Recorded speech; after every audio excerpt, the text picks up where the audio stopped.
National Weather Service in Raleigh has issued a severe thunderstorm warning for northeastern Alamance County, Person County, Orange County, northwestern Durham County, until 4:30 p.m.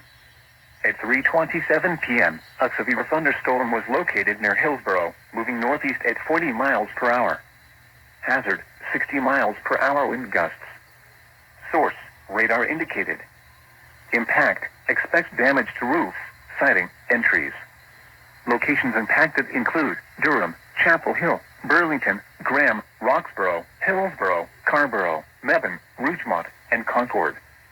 Straight line winds can blow down trees, power lines, and damage mobile homes and other buildings. Seek shelter in a sturdy structure until the storm has passed. Stay away from windows as flying debris generated by damaging winds can be deadly. Repeating, a severe thunderstorm warning has been issued until 4:30 p.m. for the following counties in North Carolina: Alamance, Durham, Orange and Person.